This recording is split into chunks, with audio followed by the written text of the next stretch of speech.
Stuttering John's back. I remembered as you said that. I remembered who was back. It was nice to see Stuttering John was on a podcast this week, and I got to be honest. I've been the guy in the past. I was like, I'm sick of Stuttering John. We'll never talk about him again.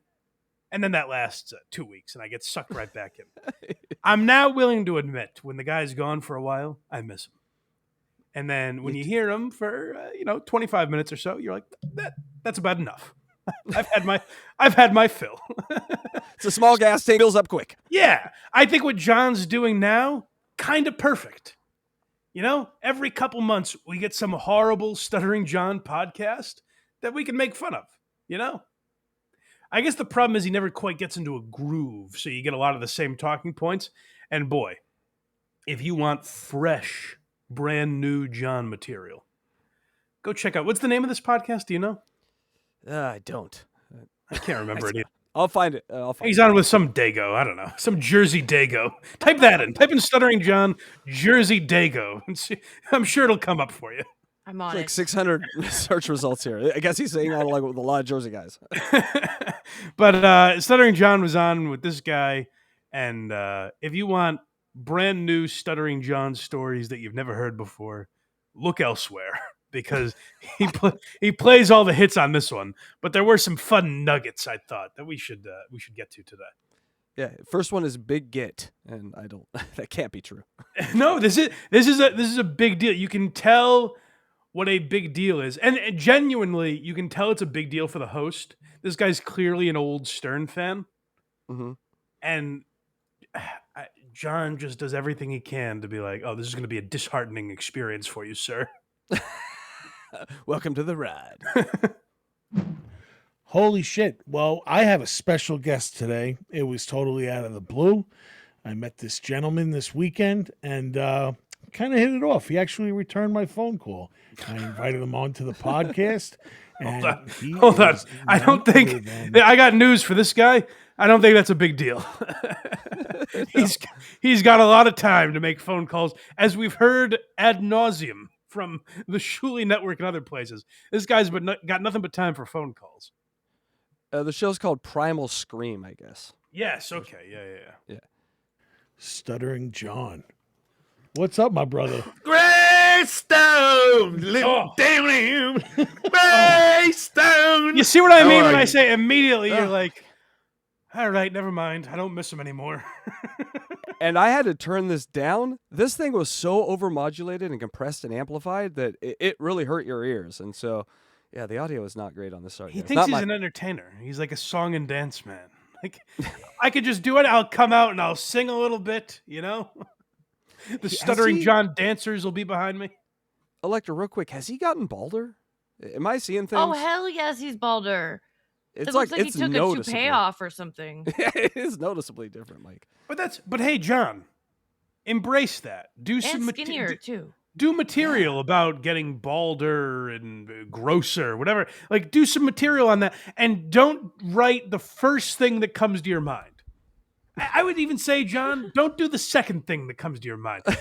Maybe dig way down to the fifth or sixth joke you have about being bald, and do that on stage at these horrible live shows you're doing. That's something. That's writing material. That's what a comic does. Now I sound like Bert Kreischer, but come up with something. Don't just have this generic fucking Catskills joke about getting older. Really look inward. Dig. How does it make you feel? And talk about that.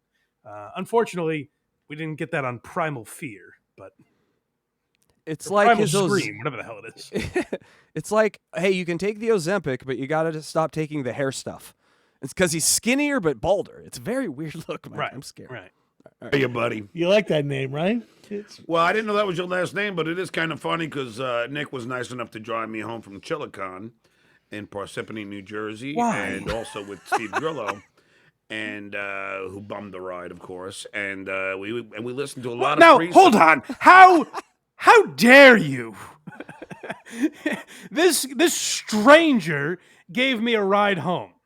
And also, Steve Grillo, he bummed a ride. I, of course, am not a bum. by making this stranger give me a run. You're a 60-year-old man who claims to be a millionaire. You don't have a fucking ride home, John? You got to make a fan bring you back to New York? Cross state lines, this guy. He's committing the Mann Act here.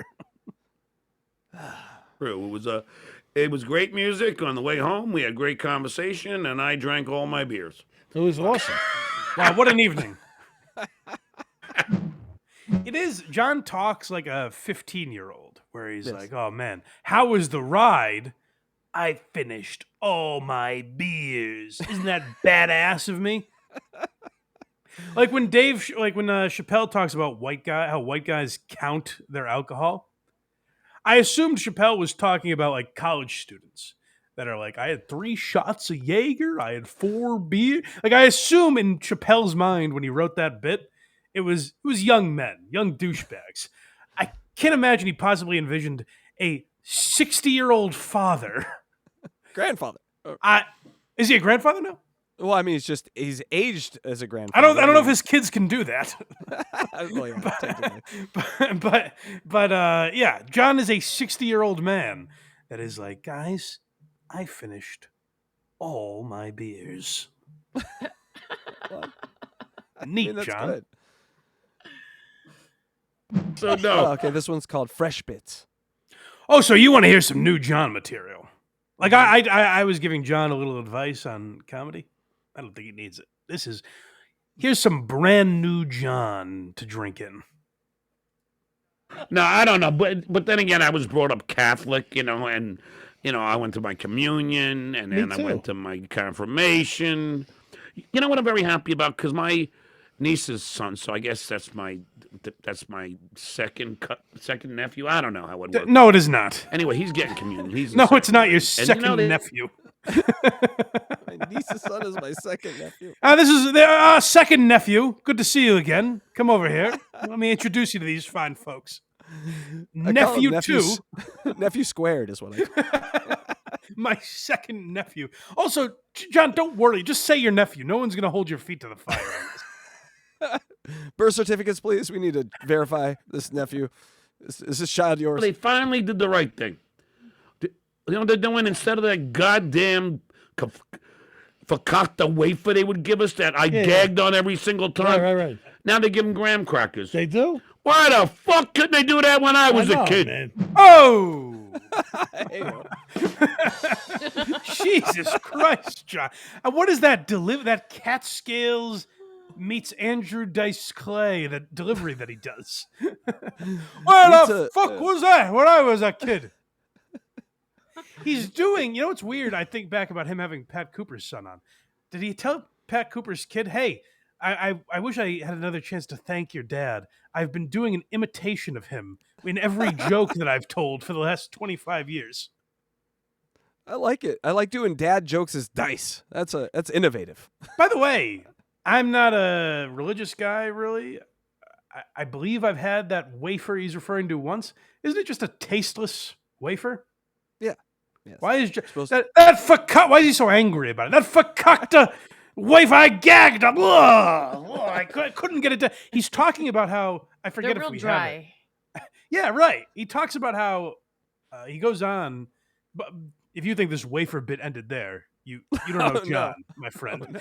You were dead wrong. He tells this story about having to have the wafer and shove it down, and it made him vomit. And it's like, what? This is just it's a tasteless cracker, John. Why are you acting like so passionate about this? And it's the mark of a guy that really has no interests in life. That you have to make something out of nothing. You're like, oh, I bet human beings could relate to this. If I say those wafers at communion suck, where the fuck was that when I was a kid? Oh. All I imagine is Kevin getting fed the broccoli in the office. Like that's how they fed John the wafer. Yeah. Yes, exactly. This next one's called Workaholic. Oh, John has one addiction, as we all know, and it is just keeping his nose to the grindstone. He never picks. This man is working too goddamn hard. I say, John, get some rest. But he won't listen. Even God rested. John, come on. I don't want to hear people. It's one thing, like my father was a workaholic, and I am too. Like I'll do anything. Like I've always said, I get very kind of restless. I have my real estate license. I became a school teacher. I get restless. This is a man that every night takes a gummy and drinks conservatively 15 beers and passes out. And he's like, I just can't tell myself to quit. I just can't take 5 minutes for myself and relax. It's amazing. He needs to write a new book about his whole life after, the Dabbleverse and call it I Get Restless by Stuttering John.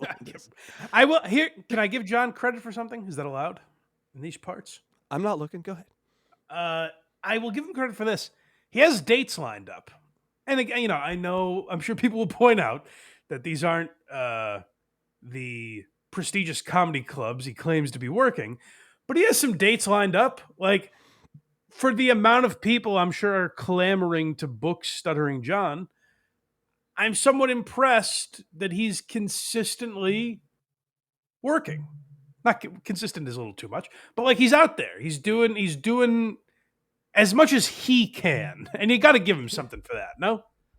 Yeah, well, he said, I'm going to work on my act, and he did, and he's out doing it. So, kudos, I guess. Yeah. I got to get a hold of this one-man show. I'm sure it's so much different from his stand-up, but... If he removed the squeegee bit, I'm going to protest. I need the squeegee bit. Yeah, that has to be it. Yeah. I passed the CBEST to become a school teacher. I was a school teacher in California. I was a school teacher in Florida. So those are by the way, those are the places he lived. They weren't flying him around the country. He lived in California, so he was a substitute teacher there, and then he moved to Florida, so he was a substitute teacher there. He's acting like I've been a substitute all over this country. When the pandemic hit, they said, John, we need teachers. So I've been driving the countryside every day, just teaching in a new school. No, they were both down the street from where you lived, John. This is not coast to coast teaching. Yes. Nowhere in the middle, just on the coast. Yeah. And that's where I wrote my own curriculum, and then also, Is that allowed? Probably not. Doesn't sound, not in California. It's not. Sounds illegal. It's like, no, I could do this better. I'm shaking things up today.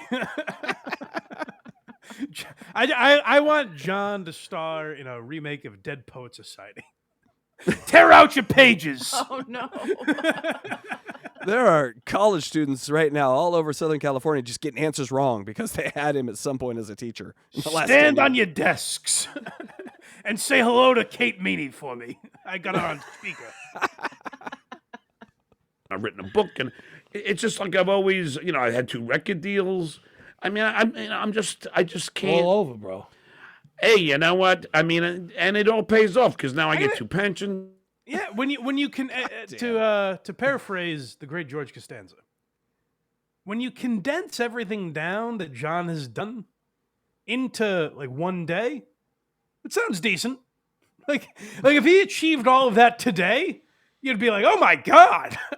But unfortunately, some of it was 20, 30 years ago. But he's like, listen, I teach, I've had 2 record deals, I wrote a book, I was on the Howard Stern show, the Tonight Show. Like, if that was all in the last month, you'd be like, oh, John, stop burning the candle at both ends. You need some rest.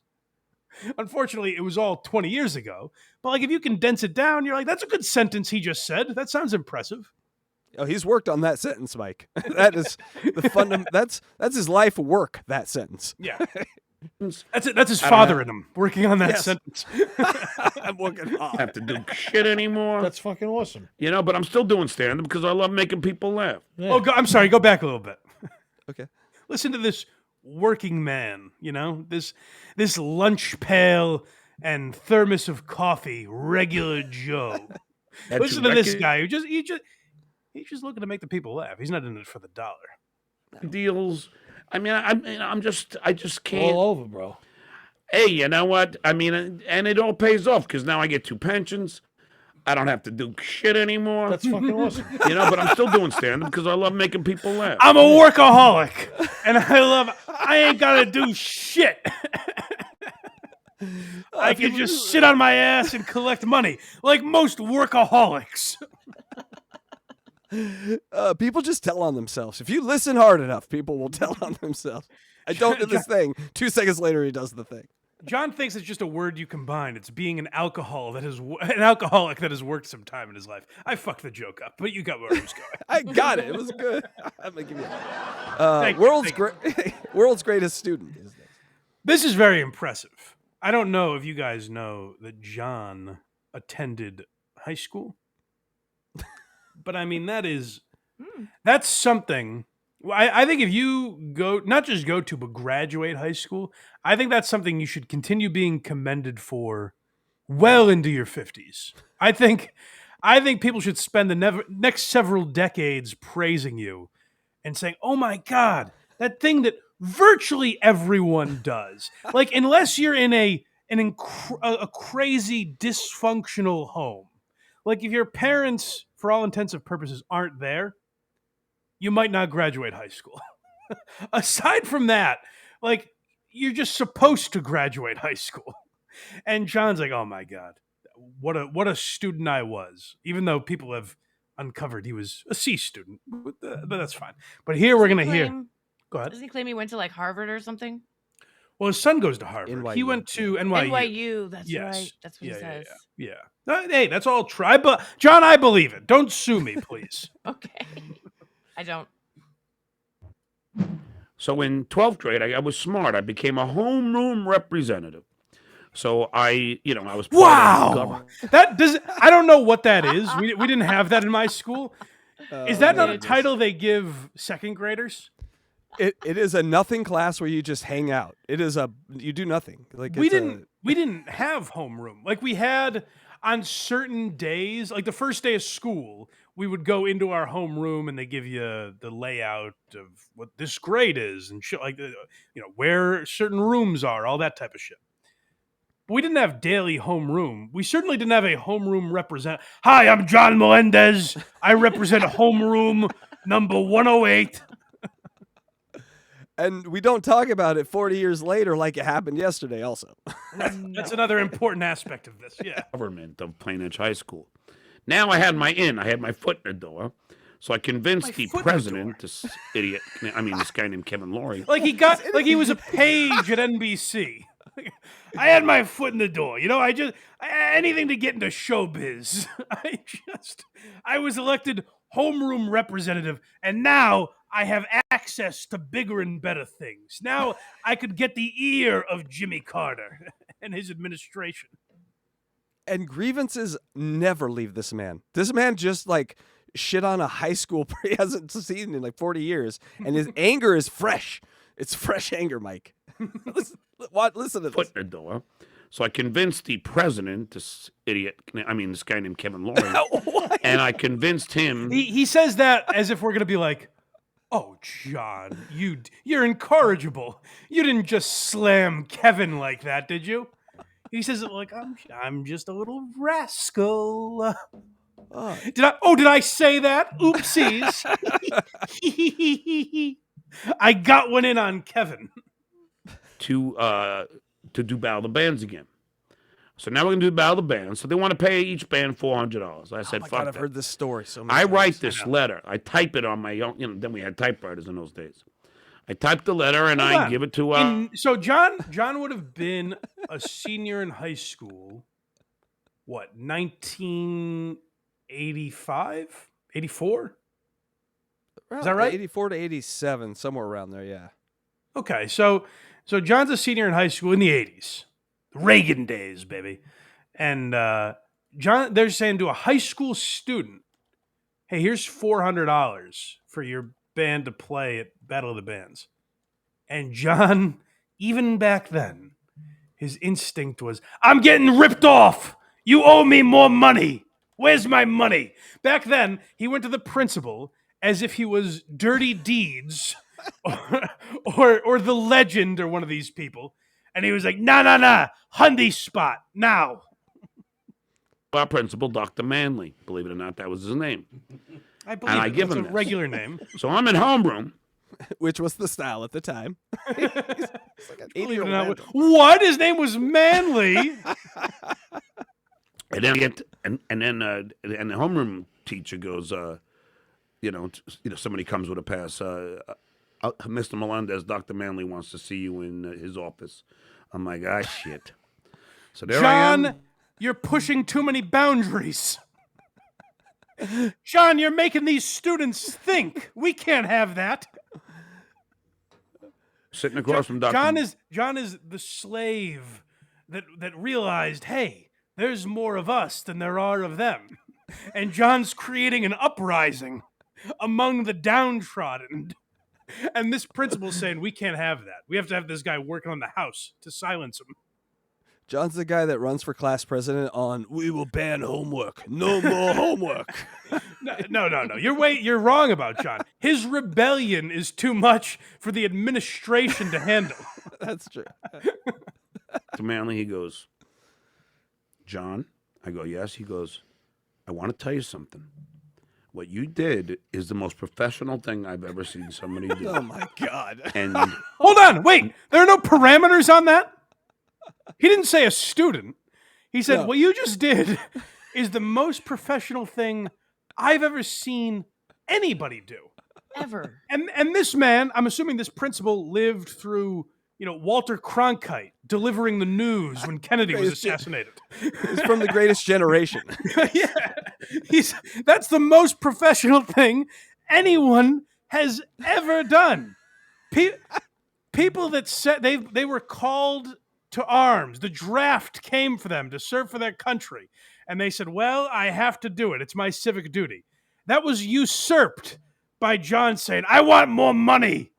I think we should get more money for the Battle of the Bands. I think he made this up. You think so? No, Electra? no. Well, no, I will push back on that, Electra, because I think this is Yeah. what Casey's about to say. If he made it up, it's a well-rehearsed story. Is that where you The were going? details. Yeah. Yes, the details. This guy can't remember where his cats are 90% of the times, but the details of what Mr. Manley said in this meeting 50 years ago are like at the top of his head. Well, Sign there of is a lie. The there's details. there's a critical detail that has changed over time drastically. So we'll hear that coming up, I think. not only am I going to give you a gold seal on your diploma with distinctive effort, Wow. but I am also I don't even have the get power you. to do You will that. I'm make- just gonna. What Go does buy that some mean? gold. I'm gonna go buy some gold, make a stamp. What does that mean? Oh, John super graduated. John is a super duper graduate. So they name hey, Susie Matthews is the valedictorian, but really number 1A on your scorecard, the real greatest graduate we have, the golden graduate, John Melendez. make half of the door. Hold on. He's already, so by this time, he's a senior in college. He's already been accepted or not accepted into college, I imagine, right? By this time of the school year that he's talking about? Yeah, you're done by then. What is having a golden diploma? What does that do? It sits on your wall for 40 years if you're him. John, I'm going to give you the still there. golden diploma, and with this, you can get into any college in America. Just bragging get a rights tour in that- his 70s, so he I can talk guess. about it yeah. forever. Oh, you get a tour of the Wonka factory. I mean, it's obvious. Right after this, the principal sang a song. It got In an a elevator and world flew. of your imagination. You're a good singer, Mike. You are. Oh, thank you. effort. But I am also going to get you. You will make half of the door for each show Oh my because we did 2 that year. And he allowed me to cut out of school, to cut out of classes, to go to each class to promote it. Oh my God! Each You must have band- been the bestest boy in all of Long Island, John. and I didn't even have to do my homework. I love that principal might have been a troll and just be like, let's show everyone in the school how retarded this kid is. Go to every class and show them. Will you come to Battle of the Band so I can make more money? And walked out with like 2 G's each time. So Fucking my manly. band. So that is the important. Go back a little bit because I want to hear that again. The story was, and the last time I heard him tell it, and maybe you guys or the people in the chat can correct my memory. Last time I heard him tell it, it was him talking about how his rate is $10,000.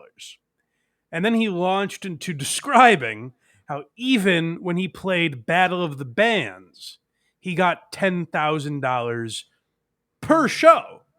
Because I remember I might have even been on Who Are These Podcasts? Because I have a vague memory of me and Carl doing the math.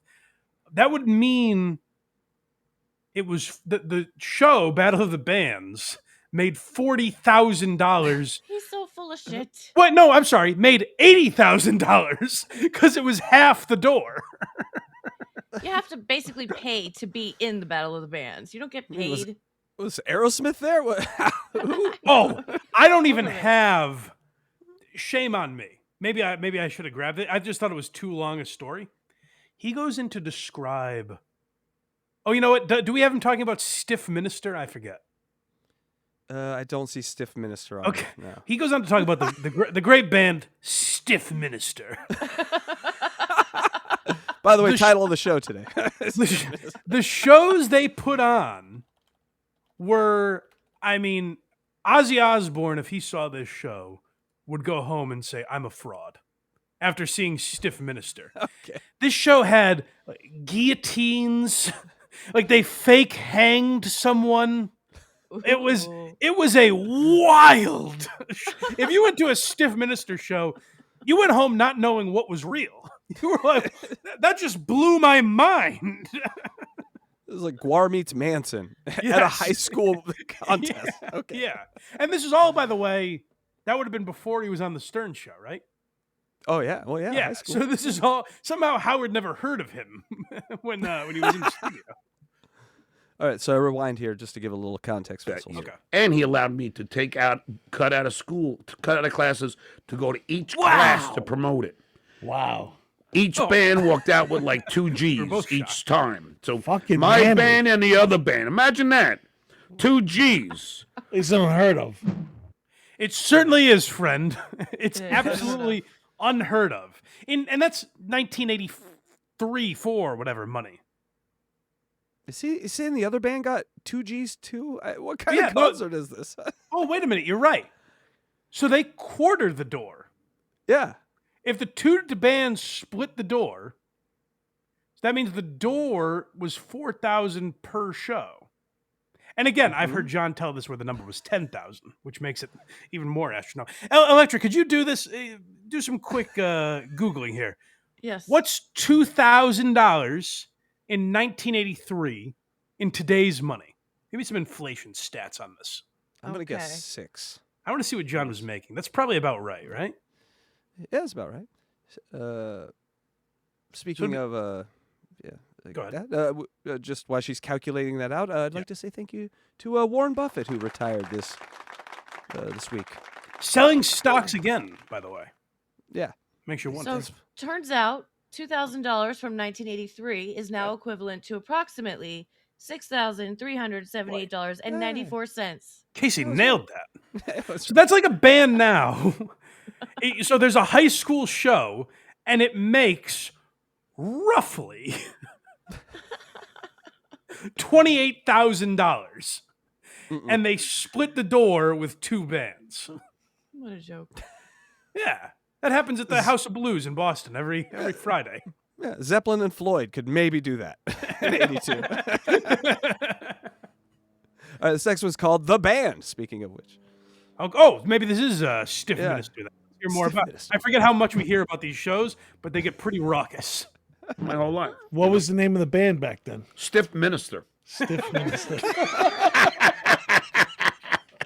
That's fucking awesome. What does that mean? And Is we that a had- reference? I don't know. What is Stiff Minister? It's a priest clergyman with a heart on. A boner, yeah. Yeah, that's Priest all. with a That's boner. He was One ahead of his layer. time. Boy, that's great, John. I wonder what John thought when he realized what the Catholic Church was up to. Oh, I didn't think about that part of it. Oh no. Stiff minister. And our lead singer was this guy, John Carroll, so he was like a graphic artist. So we had T-shirts, and a lot of the kids in school would walk around with Stiff Minister T-shirts. Oh, yeah. They would write it on desks, our emblem, all over the doors. Son, why are you burning your Led Zeppelin T-shirt? They're old, Ma. Stiff minister is the new sound. Mm-hmm. We had skinny puppies, but Stiff Minister would have been awesome. Stiff Minister. We had this whole, like all the chicks loved us. It was awesome. Taking their tops off in the hallway. John, sign my tits. He was a Beatle. John was a goddamn Beatle. John Lennon Not impressed, Melendez. honestly. Not impressed. Girls didn't even know he went to that. So they're like, is that John Melendez from Stiff Minister? I went to high school with Rage Against the Machine. I'm just not impressed. Oh, look at her flex. After, if it doesn't work, do you say, it's never been like that before? He's a soft minister. I mean, sorry. You had the fucking principal eating out of your hand. I like this guy just feeding John's ego. Man, Yeah, all that's how the you do it. babes wanted to fuck you. You had the principal in your pocket like so many nickels and dimes. I like Tiger Lily's comment, if I can bring it up real quick. Please. He was on Stern and The Tonight Show, but made this entire interview about high school. Well, Yes. yeah. Stern, here's the thing. Stern and The Tonight Show, everyone kind of knows about them. And I've been saying this for a long time. People sweep under the rug the success of Stiff Minister. They do. There isn't enough Stiff Minister talk out there. Stiff Minister is the anvil of anvils. It's kind of sad. And we've talked about comics like this on Why You Laughing, where you're like, fuck, it's a shame. This guy never really got his due. He's underappreciated in his time. And now, like Patrice was like that, you know, where it wasn't until Patrice was dead where everyone started revering him as one of the greats. And it's a shame that only now we can celebrate Stiff Minister with the proper adoration that it deserves. Like, I am desperately looking for their music online right now, and I'm not finding anything. God damn it. I was hoping to find They were Stiff underground, man. It was the 80s. It was a crazy time. Nope, nothing. It's nothing there. Damn it. Okay, next one's called Whackpacks. Those are two very different things. Whackpackers. Whackpacks. Whackpacks, it says. Okay, so this is the clip. The reason I knew this interview existed is because our pal Doomspaya on YouTube alerted me to it. And he clipped this in particular, where this guy pretty innocently says, like, yeah, you were part of Stern's Whackpack. And those of you out there that know John can probably imagine how he reacted to that. I was talking about this with Tony or whatever, and this is no diss to your former bosses or whatever, but I feel a show is only as good as the people that are in it. I used to watch the Howard Stern That's show. a very nice compliment. And actually, genuinely, I think an appropriate comment for John. A compliment, I should say. Where, like, this is the best thing I think you could say about John's role on the Howard Stern show. Say what you want, whatever you think of Howard Stern. If you think he's a total fraud, if you think he was funny, is funny, whatever. The reason that show was great is because of the toys that Howard had to play with. In part, I think Stern's a very bright guy. I don't know how funny he was. I always wonder how much like Jackie played into how funny Howard seemed. But regardless, like a big part of that show was the people Howard had to work off and the genius he was able to create out of that. So I think that's a very nice compliment to pay John is, hey, you were a big part of why Howard's show was so great. That's a very nice thing to say. And listen to how it turns here. Back in the day because of the guys in the Whack Pack and like guys like you. I was never in the Whack Pack, though. You were part of the That's an original important group. note, John, because that's the core of this guy's comment. He doesn't know. He's not. He doesn't seem like a student of the Howard Stern show. He's just like in this guy's mind, like Robin's in the Whack Pack. Right. It sounded like this guy was making a comment of. I'm sure there are some people that are like, oh, he was reducing John. That's kind of funny. But I look at it as this is just a guy. This is just some fucking goomba from Jersey that listened to Howard and was just like, oh, it was Howard and Howard's Whackpack. This man meant no harm by it. And you so easily could have brushed by it and not thought anything because this was not a dig. Right. And the John context. Oh, go ahead. I'm sorry. No, go ahead. I was going to say the context clues that he's been nice this whole very sweet. Right. Yes. This whole interview. This is just a guy that likes that he's in the room with someone from the Stern Show. That's what this interviewer is. Exactly. And John is like, wait a minute. That wasn't a good enough compliment you were giving me. Nope. You got to be more like my principal and tell me what an amazing job I did. You're no Principal Manley. You'll never be. No, But I was never a whackpacker. they never put you in that. No. What the fuck? Are you out of your fucking mind? See, I this thought guy you- doesn't even know. He's like, they never put you in that. That question doesn't mean anything. This guy doesn't know what the fuck he's talking. He was like, the Whack Pack, like Fred and Beetlejuice and Gary and High Pitch Eric. Like, he doesn't fucking know. He's just being And Tom nice. Chiusano. And, Yeah, right. He's just being nice. You were like part of that. No, whole you thing. dumb fuck. What are you talking about, Nick? So I'm like insulting you right now. Well, you would think so, wouldn't you? What do you put me in with fucking Beetlejuice? No, I'm not And trying- Fred the Elephant Boy? You fucking Hold on. prick. Yeah. By the way, can I say, like, yeah. yes. Yes. Yes. Actually, yeah, actually you're one of lower them. on the list. Lower than those guys. And people say that, like, people reduce what John was on that show. John was an employee. That is different than Beetlejuice. And I get John was lazy there, whatever. There is a difference between what John was and what Jeff the Drunk was on that show. There just is. Like, John was elevated higher. He was a paid employee that they had there every single day. And to some degree, Howard obviously liked what he provided for the show. That's something. And if people want to, like, make fun of that and say you're lower than Fred the Elephant Boy or whatever offended you about that comment, who really gives a fuck, John? Because you were there. You were part of it. John says he was one of only 6 employees, which I don't think that's right. But Yeah, we'll get there. Yeah, real quick, Geisha Mouth Opie, I think, has it right here in chat and said he probably thought it was the comic equivalent of the Rat Pack, like something cool to be a part of.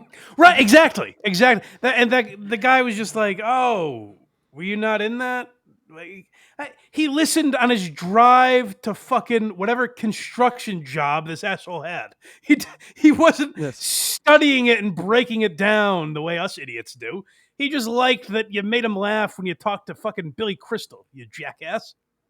And by the way, one of the true signs that you're in the Whack Pack is a very defensive nature toward being called I a was Whack Pack. I was gonna ask you. I'm glad you said that because I forgot. I wanted to ask you, who else sounded like this when you accused them of being in the Whack Pack? We are Oh, 160 this little calls guy. in, and he still is like, I'm not weird. And then they list all the weird shit he does. It's like, so I'm not a Whack Packer. And he's like the king of the Whack Pack. I think if Eric. you said, Yep. I mean, like I get like Howard's answer to this would probably be Robin, but to me, and I think most fans, if you said who's second, like who in the hierarchy, who deserves the second most respect after Howard, I would say Artie. Like some people might say 100%. Robin or Jackie or whatever. To me, it's Artie. And I think if you said to Artie, "Hey, you were a member of Howard's Whack Pack," Artie would go, "Yeah, basically, whatever." He'd be like, I was He's the like, leader yeah, of I it. invented it. Or he might go, I mean, I guess that was more reserved for, Eric the Midget than Beetlejuice and those guys. But yeah, in a way I was, Yeah. He wouldn't stop the interview and go, "How fucking dare you? You dumb fuck. You dumb fuck. You've been nothing but nice to me. You gave me a ride home and let me drink all your beers. But fuck you." Not the Whack Packer. Now let me finish all my beers in the back of this car. Yeah. But I'm saying you shouldn't be part of the butt of the joke because you were fucking No. talented. I was a paid employee. Right, I but was a guy. John, listen to what he's saying. He's saying, hey, people can make fun of you all they want, but to me, I respect what you did. And Don't fuck. fuck you. It just shows you how much he's looking for that fight. He's just walking around ready to fight anyone. I've never heard anyone try to respect John as much as this man is. He's also bigger and could just pound him into the ground. Guy that wrote for the show. I was in the original OG. I wasn't a whackpacker. I'm sorry. You mother father, you. Ah, I don't why give is a he- shit. Call me with a. I don't care. No, I don't care. Why is it? What is your mother father you? What does that mean? That's called comedy, Mike. He's trying to say motherfucker, right? Yes. Yes, I yes. remember. You know what? I just remembered.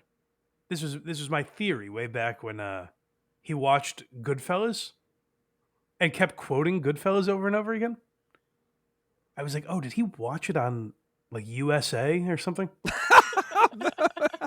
Like, does he think that's what they say in the movie? You mother father! I'm sick and tired of these monkey fighting snakes on this Monday to Friday plane. It would explain a lot, Mike. It would explain a lot. Why is he? Because by the way, earlier in the interview, he says, "Can I curse?" And the guy goes, "Yeah," and he goes, "Fucking whatever." So he knows he can curse. Limitation creates humor, Mike. He's a comic genius. You mother father, yeah. It's got to be something from like Meet the Fockers. It's got to be from a movie.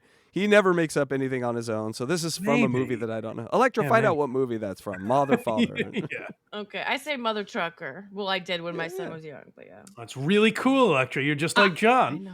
So I edgy. am, right?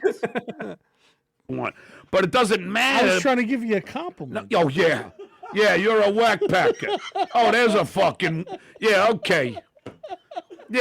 If yeah, someone says to me, I like genuine. If someone was like, "Oh, you're part of the Kirk Minahan Show Whack Pack," that's such a dream of mine that people will think that. You know what I mean? Like being a part of a show like that and being one of the characters on it. That's all I've ever wanted, and I'm lucky enough to be part of one. John was on the biggest one ever, and people are like, "Hey, you're a whackpacker," and he's like, "How could you? How could you hurt me like this? After I let you allow me to drink all your beers in your vehicle, how could you betray me like this?" Electra, we're Blind Mike's whack pack. Yes, that's something That's to really progress. hang your hat on. No, that's something you could be offended by. If someone said that to you, I would allow you being offended by that. But this is the fucking Stern show, for Christ's sake. Can we be the blind mice pack? I guess. And it's Keith Callenbeck. We're wearing out this- those drums today. Well, she's too funny today. Name you mother I father, you. swear to God, I didn't mean that. Yeah, no. Well, but he's right, though. I mean, you guys, Jackie, Fred, you Yeah, guys. was Jackie made it. a whackpacker? Yeah. He's like, no, the Whack Pack. You, Jackie, Fred. Howard's wife, all you guys. They don't know. They're just fucking listeners of the show. They fucked up the reference, but you know what they meant. Famous whack packer Mel Karmazin. All those guys. Right, exactly, yeah. Packer, you motherfucker. No. Just because I stutter, I'm a fucking whackpacker. You Yes. stuttering Yeah, prick. yes. Here's the Technically, difference yes. between you and Robin and Fred. Your name was Stuttering John, you jackass. Why do you think you were there?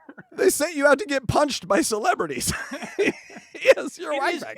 It's certainly, and again, I do think, like in my mind, there is a distinction. I think of the Whack Pack as callers, like fans of the show that call in. So I literally think if you want the technical definition, I think there is a difference because John was an employee. But his role there was certainly at the least Whack Pack adjacent. Yes. Because when John left, who did they want to do that job? They tried to get High Pitch Eric to do that. I mean, not High Pitch Eric, Eric the actor. Yes. They wanted well, him yeah. to talk to celebrities. And then are you telling me that Richard or Sal are not Right, kind of like- whack packers? I mean, they kind of Richard's- are, right? Again, there's a difference because Richard and Sal are employees, but like they're Whack Pack-ish. 100%. They shit in diapers and weigh it. Like they're kind of Whack Packers. They blow each other on air. I mean, the definition of whack pack. Yeah. You were because he brought a guy on that stutters, you were the catalyst for the whack. No, packers. I How was about in that? the OG. There was only See, six. like that's what they Right. think of. Like they're right in thinking that way. I was in the OG. Okay, listen to this, and you, Casey, how far back do you go with Stern? I know now, I'm sure you've listened to all the old stuff, but like, when did you start listening to Stern? A little like about Artie, but like so when Artie Oh. got there, at K Rock, you know. Well, then maybe you don't know this for sure, but maybe you'll have some insight because he's about to say, "I don't think this is right," but we'll hear his claim. There was me, Jackie, Fred, Robin. Is that correct? Well, Oh, no, he said Scott there also. There's like 6. Oh, yeah, It was me, Howard, Jackie, Fred, Robin, and Scott. He and is the Garrett. appendage. Yeah, he's the appendage. He's like he was the last one added as an intern or whatever. So of course he's gonna say I'm the OG group. But were those the only employees? No, I think there were other interns at the Yeah. time with him, like Yeah. and before him, and after him. So yes, but because he was featured maybe on air, he considers himself in that group. But no, he was just an intern who got on the air. Right. Which again, here's the thing. John's looking at it as when people were like, "You're just an intern, whatever," and some people are maybe like go about it shittily and just try to get under John's skin. You were an intern on the Howard Stern show. That's just a fact, and that's pretty fucking cool. Right. If you didn't talk about it the way you did, people like me and Carl and Tukey and all these would be like, "Hey, that's Stuttering John. That's cool what he did on the Stern show." But because you're such a fucking asshole about it, we have to refute what you're saying. Because when you argue with nice guys who are like, "Hey, you're a whackpacker," just like Jackie Martling, why can't you take that for what it is? Ah, what a good point. He destroys his own accomplishments. Right. Like you could have been president of the United States, but the way you talk about it, no one cares or gives you any Oh, credit. he does. So he does that again to this guy, where the guy goes, I'm forgetting the exact phrasing, but it was something to this effect. Where he goes, "Hey, so you got through to Trump, right?" And John goes, "I didn't get through to him. I prank called him." And it's like, John, getting so nasty about these technicalities. That's what started the Dabbleverse, by the way. Chrissy Mayer goes, "So you dabble in stand-up, right?" Dabble?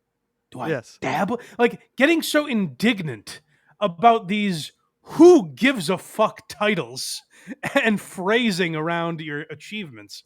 That's what makes people hate you. Where if you're just like, yeah, I do I guess it's not what I'm most known for, but I put a lot of work into stand-up. So I would say more than dabble, but yeah, I guess you're right.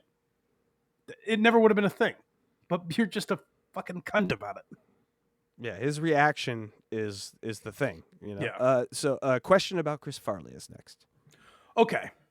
I titled it that way for a very specific reason. To remind myself, this is in fact a question about Chris Farley. You guys know Chris Farley, SNL legend, great movies like Tommy Boy, hilarious figure in comedy. There's a question about Chris Farley, and let's hear John's answer. But I hung out with Lemmy and Chris Farley and Adam How was hanging with Sandler Farley? and Steve Buscemi. What's that? How was hanging with Farley? Great. I mean, it was just like I was one of the gang. Yeah. That's one of the things that you don't like. And on the Tonight Show with those cold opens, I got. Whoa. Chris Farley was in a bunch of Tonight Show cold opens? You just skipped right past that. How was hanging with Farley finally a question that John could make interesting? Because, say what you want about John, not a lot of people have met Chris Farley. Man's been dead for many years. He's a legend. That's pretty fucking cool. And he's like one of the notorious, his name is synonymous with partying and being a wild fucking guy. What was it like to hang out with Chris Farley? Well, it was like I was one of the guys. That's how he like, it's a layup to brag about hanging out with a celebrity. No one would have judged. If you had a great Chris Farley story, it's an opportunity where no one would have been like, John's dropping names. The guy asked, what was Chris Farley like? I mean, it was like every other time I was being awesome. Let's hear him pontificate a little more. Let's hear him go on about Chris Farley. This is still the Chris Farley answer. Sandler and Jack Black and David Spade and Charlie Sheen. Charlie Sheen invited me to a Super Bowl party. I mean, This and is the answer to how was Chris Farley? How was Chris Farley, John? Well, Charlie Sheen invited me to his Super Bowl party. Okay, was Chris Farley there? Where is this leading? That's an LA trick, by the way. This is how you get ladies in LA. They ask you one question, you answer a different one, and you make yourself look good. And you just Name inject drops. 40 celebrities? Yeah. Yes. This is he learned this in LA. I guarantee you. Hate that about LA. No, I would. I had beers at the whiskey bar with hanging out with Matt Damon. George Clooney comes up to me and Was says, Farley there? Oh yeah, I forgot about Did George Clooney go up to you because Chris Farley was like, I have a great prank, George. Here, say this to John. It's like maybe if I say bigger names than Chris Farley, he will forgot that he asked about Chris Farley. But why would you even want that? Because then this guy's gonna go, all right, now you can get that. What was George Clooney like? Always keep him guessing. and starts talking to me. Like it's like, Jennifer Aniston comes up to me when, like when we did the Tonight Show liar. with friends. Definitely. And, No, she definitely. it's like, it's just such a charm. Jerry John, Seinfeld. can we go into the dressing room and fuck real quick? Would you be all right with that? Having sex with me, Jennifer Aniston? Is that okay with you, John? Please. All right, fine, Jennifer. But I'm on the job, so make it quick. Anyway, about Chris Farley. Comes up to me. He's also from Massapequa. So it's like one of those things that it's What like thing? like it's such a surreal life. Who? Chris Farley's? What? How was Chris Farley? And it ends with, my life has been so surreal. That is crazy. It seems to me, because you look at it, Lorne Michaels had a great quote. He told John Mulaney, I knew, like, when John Mulaney was dealing with like real serious drug issues, Lorne Michaels said to him, I knew John Belushi for 7 years, and I've been talking about him for 50. And that, to me, like, that to demonstrate the impact that drug abuse to that level has on someone, where it's like, we've been talking about John Belushi forever, and he died fucking 40 something years ago. For Lorne Michaels to say that about someone like John Belushi, Chris Farley to me is like an equal, if not bigger, character. Mhm. When someone says, how is Chris Farley? It's a layup to go off, like, describe your experience. Because even if it was like, Chris Farley told me to go fuck myself, that's an Yes. interesting story. No matter your experience, people want to hear about that because they're such an interesting guy. And people want to learn more about him. And John just fucking bungles it to talk about himself. No instincts. He has zero instincts. It's for wild. That sort of stuff. Drunk is the next one. Oh, well, this can't be about John. You must have taken one of our other clips and put it into this mix. Subconsciously, I just wrote it. Oh, good. I don't fucking drop out of high school like some of these losers. I don't fucking. That is, by the way, crammed in out of nowhere. Just so you know, this guy didn't say like, "Hey, what's Shuley been up to?" This is just completely out of nowhere. No context for it. I told you what a gold distinctive effort thing. Now I'm sure you dropped out, but Oh, I am. I'm part of the Whackpacker. yeah. I at can that, a make a little joke there, but I self-deprecation. won't insult you. No, go ahead, please. No, I forget deserve it. hey, Let this me show guy, you- John. This guy just insulted himself. Yeah. John thinks he's Rickles. Like, John thinks he's gonna go into these places and go, "Hey, you fucking idiot," and this guy's gonna be like, "Oh my god, I got an insult from Stuttering John." That's the interaction you want. No, John. Here's the difference between you and Rickles. You're terrible at it. You're very bad. Rickles was a legend at doing that, and he was also a legend at making people feel like they won the exchange. Like, you could call them a dummy, and they're like, "I got what I wanted out of that." Where John is just charmless, absolutely charmless. No. I'm not here to insult you, Nick. You were nice enough to drive us all the way back. I had a nice drive that day. I did too. As long as it was beer, I didn't give a shit. No, that's And you got to admit, I drank, 8 beers on the way home? See? Yeah. whoa, God damn. whoa! And were you even buzzed, John? That's fucking awesome. He's Spicoli. He's I pretty drank corny. so many beers. Hey, kids! Like, does he tell this to his kids? Oh, you should see how many beers I had last night, and I was barely stumbling. Yes, he does. He tells his kids that. And then they go, I need to change genders because of this man. Whatever it is about me was not right. I just Yes. I gotta change something up. No, don't feel good in my skin. I'm going to do something drastic here. Did I even seem the tad bit inebriated? Not at all. And did I even have to take a piss at all? No. Yeah, not that's once. right, man. My liver and bladder. I love that are answer from that guy. He's like, no. I don't know. I didn't smell your pants. Yeah, I guess I have no fucking idea because I wasn't thinking about whether or not you had to piss. Wait, did you piss in my car? Now I got to think about this. I held my piss all the way. I didn't piss in this man's vehicle. There's a little space off to the right side of the cup holder that I definitely did not piss in. Congratulations, John. You got a gold star on your diploma in high school.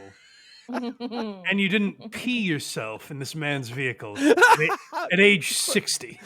Quite the bookends of life. Trained. You were That's good. from years and years of practice. He's in his AOL. AOL. Okay. Next one. So this is John so eloquently speaks about 9/11. We've heard him ask Howard if he's ever seen the movie Swordfish on that fateful day. So when John speaks about 9/11, it's a real tearjerker. So this guy says, he's like, hey, you guys were broadcasting that day. You were in New York. That must have been pretty crazy. 9/11, the 9/11 we're all talking about, I know it comes up every year, but when I say 9/11, you guys know what year it is, right? 2001 by my account. If I remember correctly, I believe it was 2001. Listen to this joke and tell me, given the time, does this make any fucking sense? But 2 or 3 days after 9/11, I get an email. And of course I had AOL, which is embarrassing in its own. This guy was goofing on me about having AOL. I said, dude, you goof on me one more time, I'm going to delete you from my MySpace account. But anyway. But seriously, folks. So hard not to hit the drums. So hard. I'm not doing it. Casey, you're a little older than me. Yes. I was 10 on 9/11. So I don't have a great memory of like what people were using at that time. Was AOL in 2001 an embarrassingly outdated medium? No, it was still around. It was starting to be surpassed by things by MySpace, but it was still around. They all existed together. Right, well, the MySpace wasn't even really popular yet in 2001. No, it was the early days of any of those sort of social media apps. So it was, This joke makes no fucking sense. no, it doesn't. He got the timing wrong. I'll delete you from my MySpace. That's his version of like, I'll pick you up in my Model T. Like he thinks, but he's forgetting it's 2000. This fucking wet brain.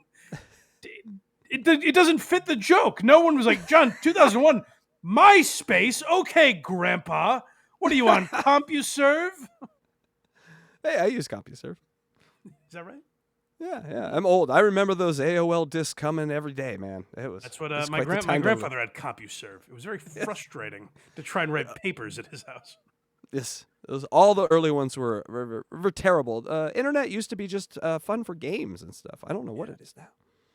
Well, it bugged me more than it seems to bug you guys. But Well, now it's time for John's actual 9/11. oh no! Let's hear about this. This must be a tragic event in John's life. That's what we were really talking about. Yeah, we like, thought. Well, what I starting- thought is they should build the same replica, Twin Towers. Fuck you, fucking terrorist. Yeah. But we got. You know what they should have? They should have written that on the building. Fuck you, terrorists! It just would have given him a target to hit. Yeah, Aim for the writing. No, it's called internet terrorism. And then I get people. Oh, go canceling back a little bit. us. I want to hear that seamless segue. Internet terrorism. I This guess. is John's 9/11. Now we all remember 9/11, right? A building hit. Regis Philbin was like, "Yeah, it's probably no big deal," but then the second tower was hit, and people said, "Oh no, something has gone amok here. Something ain't right. And then it caused not one, but 2 wars that lasted decades. And yet, Lady K has done to John, pretty much the same thing. Equal. Yeah. Yeah. You know, but we got a new kind of terrorism now. It's called internet terrorism. You know, and then like I get people canceling my stand-up dates, and you know, like it's really sad because even the mob has ethics in a way. And This is a response to the question, what was it like being on the Howard Stern show on September 11th? I can't believe this answer. Maybe those headphones don't work. Is he just answering random questions? When I listen to the families of the victims, I think, yeah, but you don't have these assholes getting your gigs canceled. Think about that. You know who else didn't come home that day? My comedy career when these people canceled. God damn. How offensive. He's a New Yorker. How offensive. John is sitting in the rubble of the Howard Stern show. Jesus they don't go after they don't go after children. No. You know, but these fucking little fucking armchair warriors sitting behind their fucking computers in their mom's They're basement. just like Bin Laden. with their box cutters at home. Their computers. They are exactly like Bin Laden and his gang of evildoers. The people who walked into Logan Airport that morning and took over those planes. That's exactly, and I mean this with no exaggeration, that's exactly what Shuli has done. Yes, Shuli is my Muhammad Atta. Like the fucking, beat up on children. You know, and terrible. Yeah, and if I knew any, This guy, one of those. what a good friend this guy is being to John. Where he's like, that's terrible. It's just like Osama and the boys. You nailed it, John. I don't know what the fuck you're talking about, but I'm sure it makes sense in your brain. Over 150 bodies were never found. But tell us more about your canceled show, John. Yeah. Those things that I would Tell us more about how you sold fucking 30 seats in Boca. So the club canceled the gig. That's exactly like 2 gigantic buildings falling from the sky. He is literally doing the swordfish thing all over again, minimizing 9/11 to this stupid ass thing. He's doing his swordfish bit, Mike. you don't do. No. You know what I mean? And People get strong behind a keyboard. yeah, they're big armchair warriors. Yes. And Come Cardiff's to my YouTube face. channel was Building 7. Where did that go? You see what the fuck happens to you. Because that's one thing. I'm not a fake tough guy. I'm a real tough guy. You are. And you know what? The proof's Just like Bush going into Iraq, oddly enough. Yes. John's just searching for weapons of mass destruction. Oh no, what a mishap. Yeah, that's a great analogy. You fucking look at AJ Benz. Ask Kim. Ask Crazy Cabby. Well, unfortunately, he's dead. Ask Ralph. Unfortunately, he's dead. Much like 3,000 Hold on. people at the World Trade Center. Hold on. Listen, so that's the list of people, John, that have crossed John and paid the price. Listen to what he says here. So you don't want to be like Cabby, do you? You don't want to suffer the fate of Ralph, or do you? It's in the pudding. You fucking look at AJ Benz. Ask Kim. Ask Crazy Cabby. Well, unfortunately, he's dead. Ask Ralph. Unfortunately, he's dead. But then these guys who try to fuck with me, they got it. Don't worry about it. So you don't fuck with the stuttering one. No, Crazy Cabby He's a great- died years later. Ralph died years later. Is he acting like he killed them? He's acting like he put them in the ground. It's like radiation. They messed with me 20 years later. They get sick and die. Ralph, who gets the you mess with me? In 30 years, you're gonna be dead, pal. Great Army Major Richard Ojeda said, when you grow up as a stutterer, you learn how to fight at a very early You age. better. You're going to take a lot of shit. Yeah. Powerful Especially words from our next president. Exactly. from people who call you a whackpacker. That's still, by the way, that came up 40 times throughout the interview.